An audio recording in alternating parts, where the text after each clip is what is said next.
Welcome into the Backstretch blog. I am joined now by two-time Kansas Speedway winner Tony Stewart, driver of the number 14 Office Depot Chevrolet. And Tony, Kansas Speedway is obviously a good track for you. What is it about the track that you like so much, and how do you think things will be different this year as you'll head to the track for the first time during the summer? Well, I don't think there'll be a lot that's different. The thing that I think I've always enjoyed about it is, it's not always the most comfortable for the fans when it's hot, but when the track surface is hot, it seems like it gets slick, and that's a condition that we really like. It seems like when the track has a lot of grip in it, everybody's fast, but it seems like when that surface gets hot and it gets slippery, it seems like it separates the field as far as the guys that got a better shot at winning, and I think that that's been one of the keys that we've always been able to play off of. It seems like when the track gets slick, that just seems to be when we run the best there. Well, so many of the drivers say they enjoy racing at the Kansas Speedway. What is unique about this track that makes you as a driver enjoy racing here so much? Well, I don't think there's anything that really makes it unique. It's still a mile and a half, which is what the majority of our races are on mile-and-a-half tracks, but Kansas and Chicago are almost clones of each other, and we like racing at both of those, but I think a lot of it's a very technical track. It has very, very long corners, so it seems like that if you can get your car handling well, and if you can especially get in the car to rotate through the center of the corner and carry speed, if you can do that, it makes your day really fun. But the other thing I think the drivers like is that we basically use the whole width of the racetrack. I mean, guys will start the run on the bottom of the track, and as the tires get age on them during a run, they'll move up the racetrack and find a different spot that their car handles better. So it's very much a driver's track. It's one that we can actually make a difference and move around and find spots that make our car handle a little better.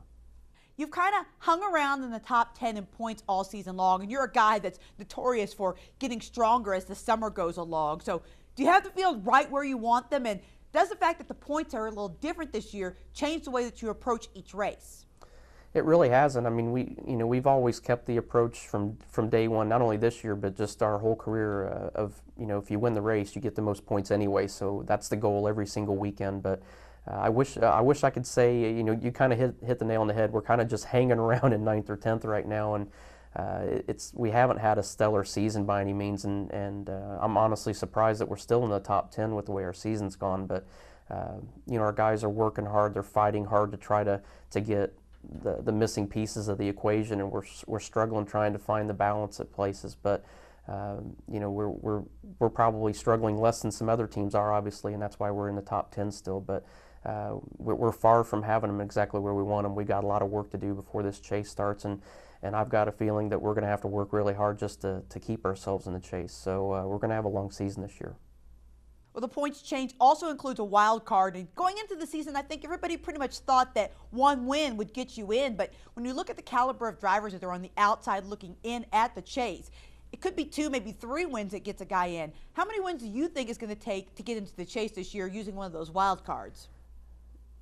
I think you're right. I think the 2 to 3 number of wins is probably pretty accurate right now. It's there's guys that are going to get on a hot streak here, I think, in the middle of the summer, and it's going to be guys that have repeat wins. But there's guys that are outside the top 10 in the points right now that already have 2 wins. So I think it's very feasible that 2 or I think 3 is probably going to be a number that's probably going to be realistic or close to what the first guy gets, and it wouldn't surprise me that you're going to have at least 2 wins to get the second spot, and maybe a 3rd win as well.